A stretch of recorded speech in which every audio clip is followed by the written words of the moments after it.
कृष्णा भगवान की जय हो, कृष्णा भगवान की जय हो। छोटे छोटे गैया छोटे है गोवाल, छोटे छोटे गैया छोटे है गोवाल। छोटा सा है मेरू कृष्ण गोपाल, छोटा सा है मेरू कृष्ण गोपाल। आगे आगे गैया जाए पीछे से गोवाल, उसका पीछे जाते हैं कृष्ण गोपाल, उसका पीछे जाते हैं कृष्ण गोपाल। मुरली बजाते हैं सखी को नचाते हैं, मुरली बजाते हैं सखी को नचाते हैं।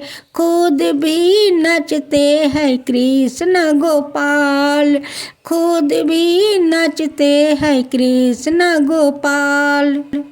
युगों पहले मथुरा का राजा उग्रसेना था।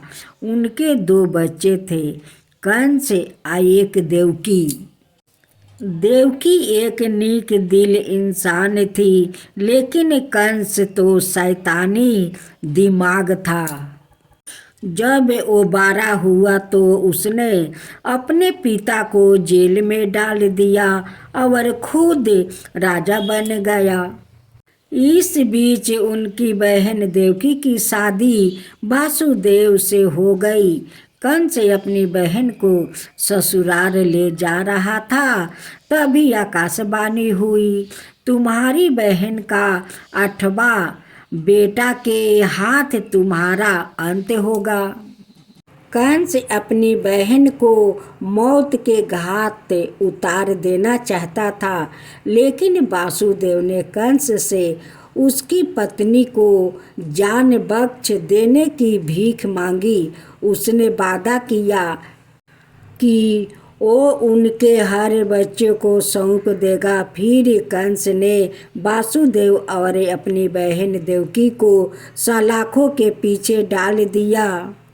कंस ने देवकी और वासुदेव को कैद कर लिया और अपने सैनिकों को कोठरी की रक्षा करने का आदेश दे दिया।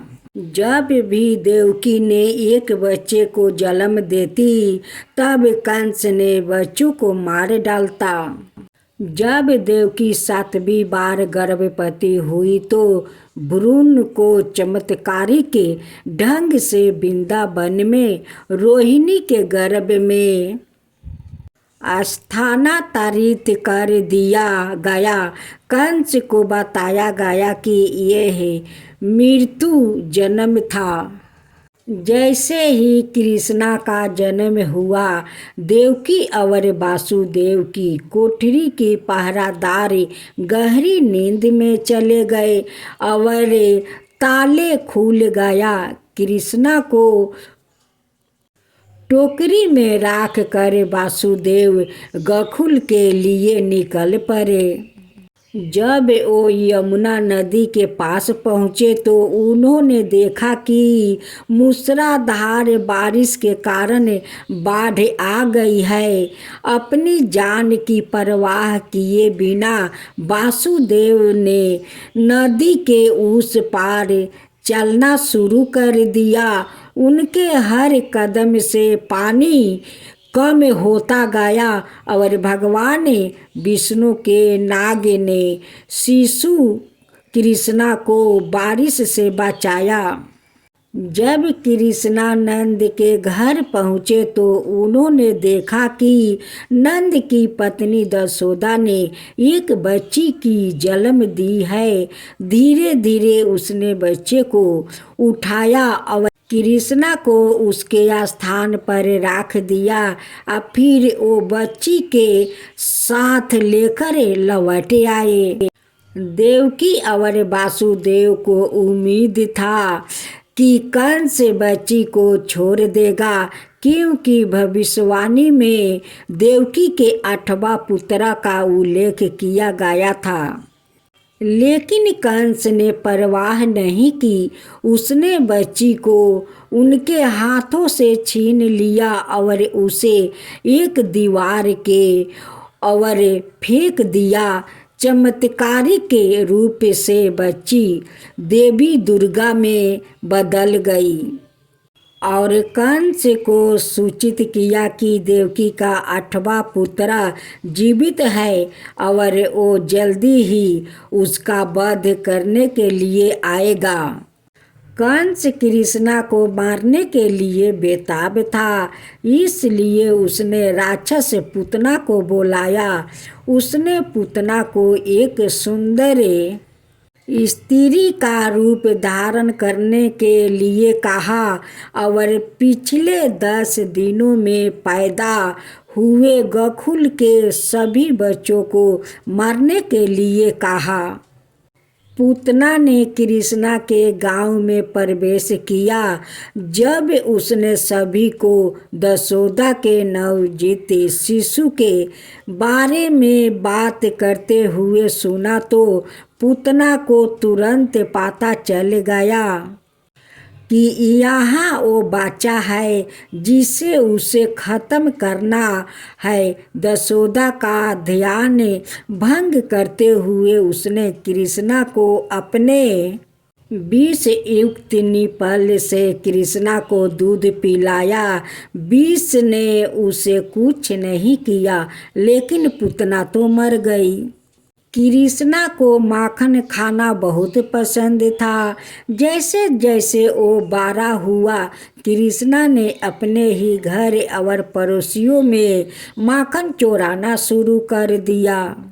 दशोदा ने माखन को मटके में लटका दिया ताकि कृष्णा उस तक ना पहुंच सके। कृष्णा और उनके मित्र आसानी से हार मानने वाले नहीं थे। उन्होंने इसका समाधान निकाला। अगली बार जब उन्होंने माखन चोराने गए तो कृष्णा ने अपने दोस्तों को एक मानव पिरामिड बनाया।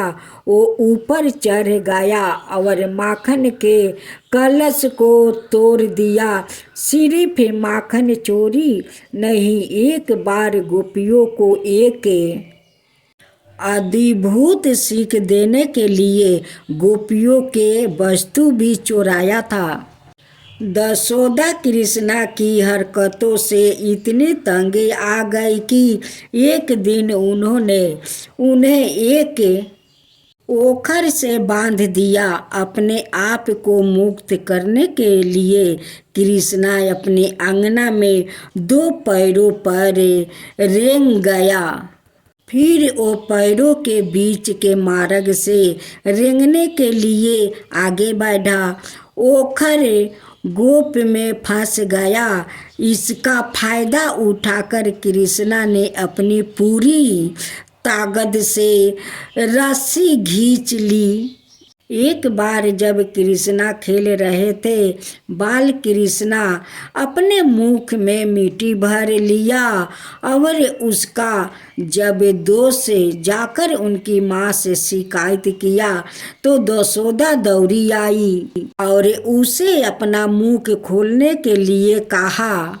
शुरू में तो उन्होंने मना कर दिया, लेकिन जब दशोदा ने उन्हें कठोर दृष्टि दी तो कृष्णा बाधाए हो गए।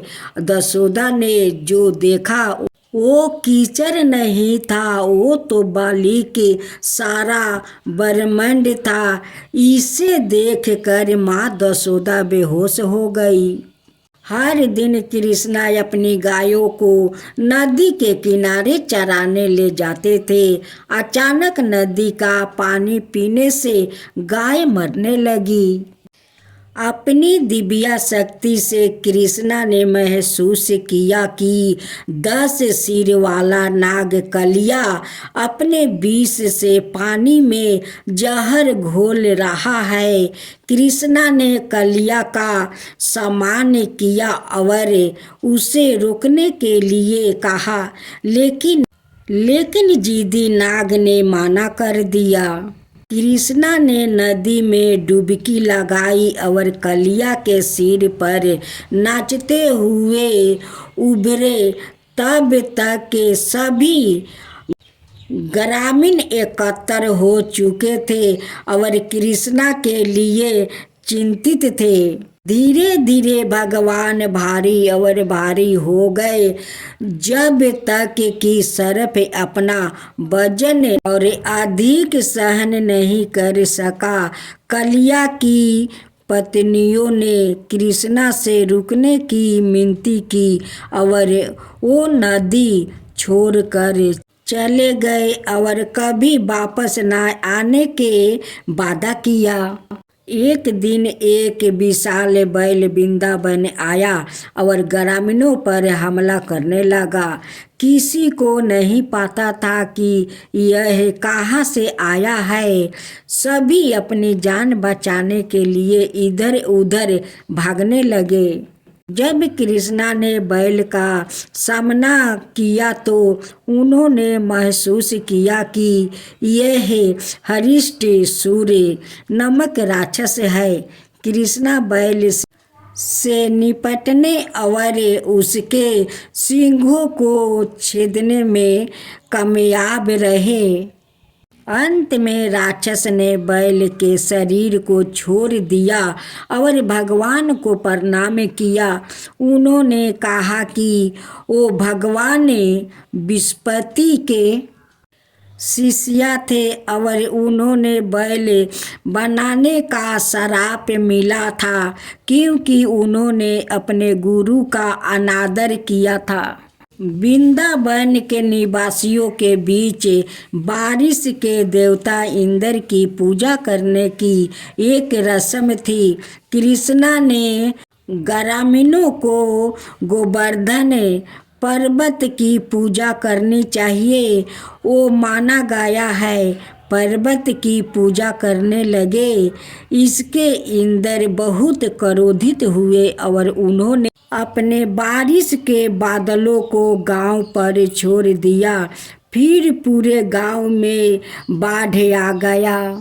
फिर भगवान ने अपनी छोटी अंगुली से गोवर्धन पर्वत को उठा लिया।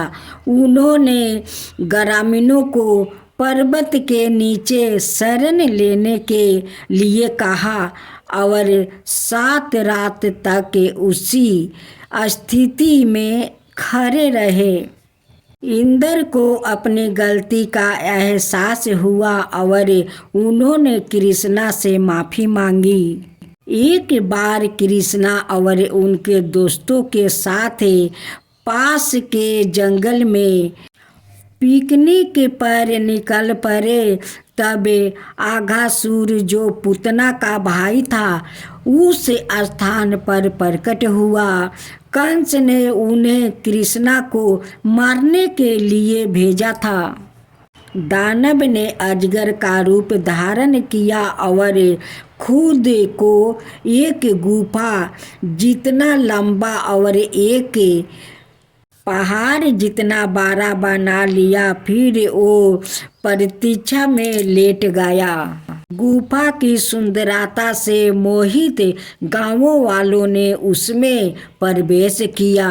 कृष्णा जानते थे कि यह आघासुर है और उन्होंने अपने दोस्तों को चेतावनी देने की कोशिश की, लेकिन वो सुनने के मूड में नहीं थे। कृष्णा आघासुर के मुंह में प्रवेश करने के बाद राक्षस ने अपना मुंह बंद कर दी। अपना दोस्तों को बचाने के लिए कृष्णा ने गुफा में प्रवेश किया और खुद को बड़ा करने लगे। इससे दानव का दम घुटने लगा और उसकी मौत हो गई। कंस कृष्णा को मारने की कोशिश कर रहा था, लेकिन हर बार असफल हुए।